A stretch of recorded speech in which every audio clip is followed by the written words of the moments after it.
जीवता में बहुलोच पोच। एक तो जीवन की अवधि कम है, अल्प तो अवधि जीवन की, जीवता में बहुलोच पोच। करीबी को बहुत है पर काह काह की।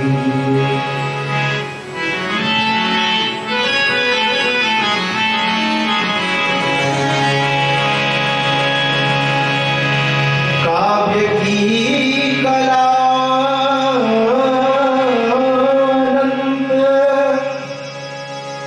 चंदन के प्रबंध बहुत, राग में रसीले रस कहाँ पीजिए।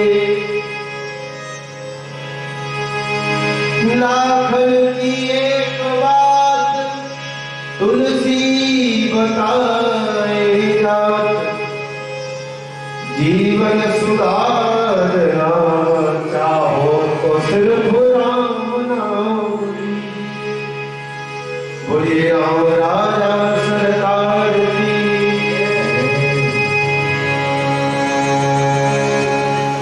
आज नारद जी महाराज बद्रीनाथ धाम में पहुंचते हैं और 4 ऋषियों को देखा। आज बताया मैं हर जगह पहुंचा, हर स्थान पर गया, लेकिन मेरे हृदय में शांति नहीं मिली है। मैंने सोचा कि क्यों ना मैं वृंदावन धाम जाऊं। वृंदावन धाम जाकर देखेंगे, शायद मेरे हृदय को थोड़ी शांति मिले, आराम मिल जाए। आज नारद जी महाराज वृंदावन धाम की ओर जाने लगे।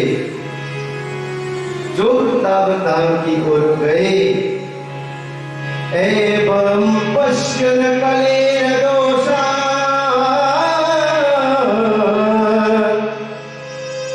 पर्यटन् नवनीमः।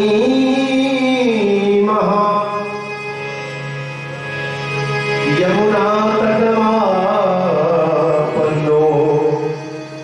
यत्र लीला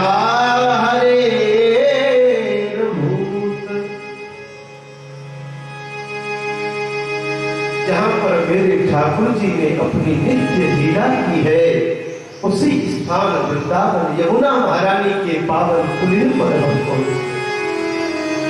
मैंने देखा, एक आश्चर्य हुआ, एक देवी बैठी हुई है, उसकी गोद में 2 बूढ़े पुरुष, वृद्ध पुरुष लेटे हुए हैं। 2 वृद्ध पुरुषों को लेते हुए जो देखा, मैंने आश्चर्य किया, ऐसा कैसे हो सकता है? एक युवती की गोद में 2 वृद्ध लेते हुए। आज तत्र आश्चर्यं मया दृष्टं श्रूयतां तन्मुनीश्वरा। एका तु तरुणी तत्र विषण्णा खिन्नमानसा, विषण्णा खिन्नमानसा, खिन्न मन से बैठी हुई है।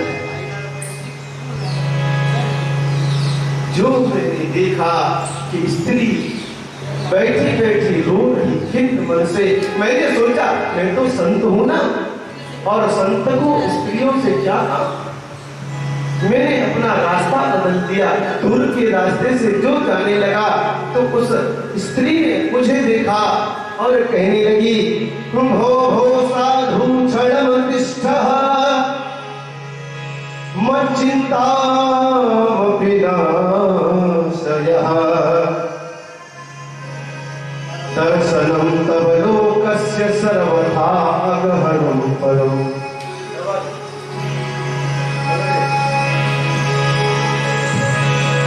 जो देखा, तुम हो साधो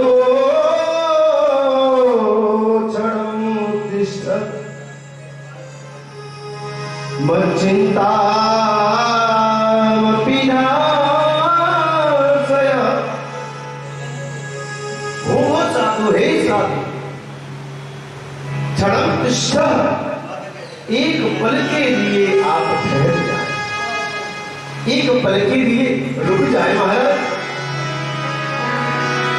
और मत चिंता मत विनाश, मेरी चिंताओं का नाश करे। आपके तो दर्शन मात्र से ही सारे पापों का अंत हो जाता है। ऐसे नारद जी महाराज हैं। आज भक्ति महारानी ने जो रोका है, नारद जी ने पूछा, देवी तुम कौन हो? मैंने तुम्हें पहचाना नहीं, अपना परिचय दो। और ये दो वृद्ध पुरुष कौन है जो तुम्हारी गोद में लेटे हुए हैं? आज भक्ति महारानी कहने लगी, अहम भक्ति विख्यातः इमौ मे तनयो मतौ ज्ञान वैराग्य नामो कालयोगेन जर्जरो। अहम भक्ति विख्यातः, मेरा नाम भक्ति है। भक्ति के नाम से इस सारे जगत में मेरी ख्याति है। अहम भक्ति ऋतिख्यातः, भक्ति के नाम से मेरी इस संसार में ख्याति है। और ये दोनों जो है ना, ये मेरे तनय माने पुत्र हैं, ये मेरे बेटे हैं। नारद जी ने कहा, देवी आपके पुत्र बूढ़े और आप युवती, ऐसा कैसे हो गया? अरे माता को तो बूढ़ी होना चाहिए और पुत्रों को जवान होना चाहिए, लेकिन यहाँ उल्टा हो रहा है। माता तो युवा है लेकिन पुत्र बूढ़े हो गए, ऐसा कैसे हुआ? आज भक्ति महारानी कहने लगी, अहम उत्पन्ना त्रिविधे साहो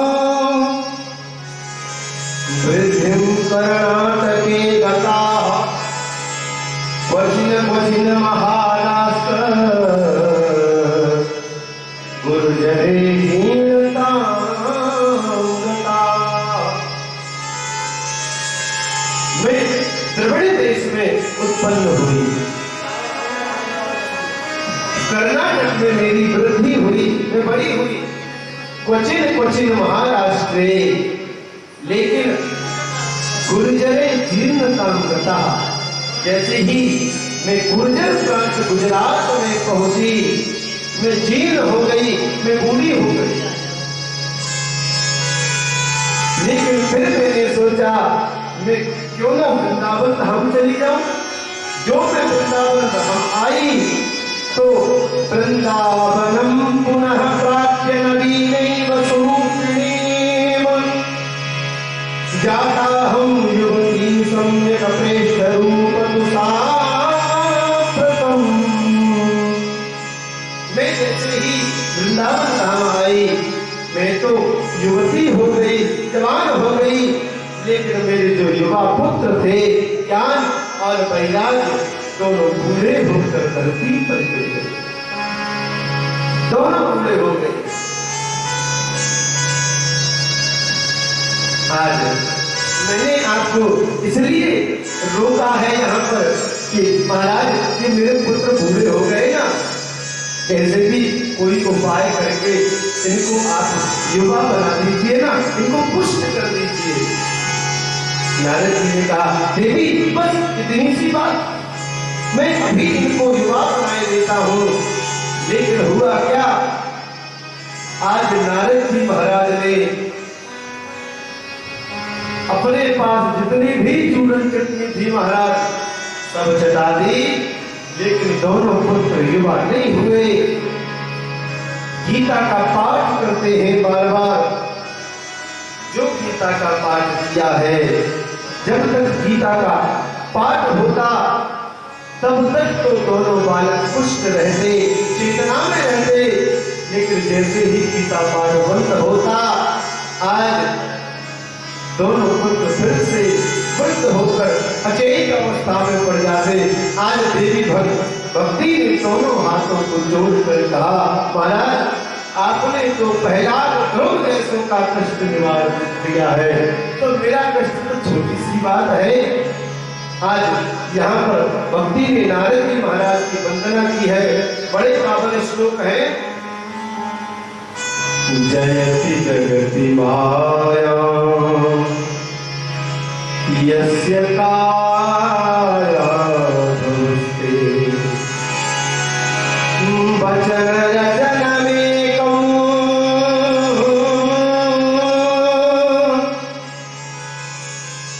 केवलं चाकलय्य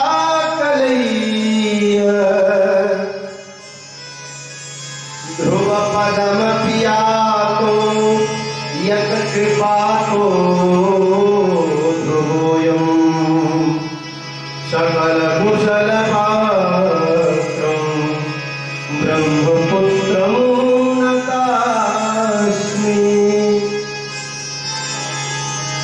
जयति जगति मायां यस्य काया नमस्ते वचन रचन मेकं केवलं चाकलय्य ध्रुवपदं यातो यत् कृपातो ध्रुवोऽयं सकल कुशल पात्रं ब्रह्मपुत्रं नतास्मि। हे ब्रह्मा जी के मानस पुत्र, आपने तो ध्रुव को ध्रुव बनाया है, आपने ही प्रहलाद को प्रहलाद बनाया है, क्या मेरे पुत्रों को आप ये बात भी नहीं बना सकते? आज आश्वासन दिया, देवी मैं अभी तो जा रहा हूँ, लेकिन मैं लौट कर जरूर आऊंगा, तब तेरे दोनों पुत्रों को मैं पुष्ट करूंगा। आज जो सुना चारों भाइयों ने कि नारद जी इसलिए परेशान हुए घूम रहे हैं, सबने कहा अरे संत भगवान इतनी छोटी सी बात के लिए आपने अपना मुखमंडल मुरझाया हुआ रखा, आपने अपना चेहरा लटका लिया है, ये छोटी सी बात है। एक काम करो, आज ही उनको श्रीमद् भागवत महापुराण की कथा का श्रवण कराओ। जो ही भागवत की कथा शुरू होगी वैसे ही दोनों बालक पुष्ट हो जाएंगे। आज भागवत के लिए स्थान चुना गया हरिद्वार धाम। हरिद्वार धाम में भागवत महारानी शुरू हुई है। आज भागवत का पाठ शुरू हुआ है। जो भागवत का पाठ शुरू हुआ, आज क्या हुआ, नारद जी महाराज नाचने लगे। देखते देखते हजारों संतों की मंडली इकट्ठी होने लगी। ब्रह्म वशिष्ठ वनश्च गौतमो मेलाधिदेव बलदेवरातो रामस्तथा सुनश्च साकलो कंदपुत्रादिविप्पलादा योगेश्वरो व्यासपाला सरौजाताया सुगोजाजलिहनुमुख्याः सर्वेभ्यः मुनिगणाः सह पुत्रशिष्याः स्त्रीभिरायुर्प्रणयेन युक्ताः। ये सब संतों के नाम है महाराज। भृगुर वशिष्ठ चवनश्च गौतमो मेधातिथिर देवल देवरातो रामश्च गाजस्वच्छ सागरो मृगंड पुत्र पिप्पलादा, ये सब ऋषियों के नाम है। लेकिन एक बात अंत में है,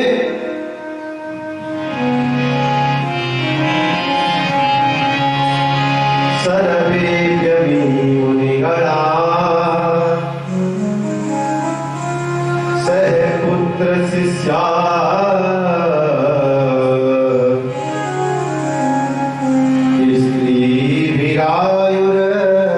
स्त्रीभिरायुर्प्रणयेन युक्ताः। सर्वेभ्यः मुनिगणाः सह पुत्र, अपने अपने पुत्रों के साथ आए। इसका मतलब ये है कि सभी संत सदगृहस्थ है महाराज, विरक्त एक भी नहीं है नारद जी को छोड़कर। और किसी भी धार्मिक ग्रंथ में, किसी भी वेद पुराण शास्त्र में नारद जी महाराज को छोड़कर ऐसे कम प्रमाण मिलते हैं कि कोई और संत ऐसे हैं जो गृहस्थ ना हो। जहां तक है सारे संत सदग्रस्त हैं। यहाँ लिखा है सर्वेप्यपि मुनिगणा सहपुत्र शिष्या, अपने पुत्र और शिष्यों के साथ में आए हैं। और ऐसा ही नहीं, स्त्री विरायु प्रणयेन युक्ता, स्त्रियों के साथ लिया, अपनी अपनी गृहिणियों को लेकर आए हैं। आज कथा भागवत की शुरू हुई। यहाँ नारद जी महाराज ने प्रश्न कर दिया, महाराज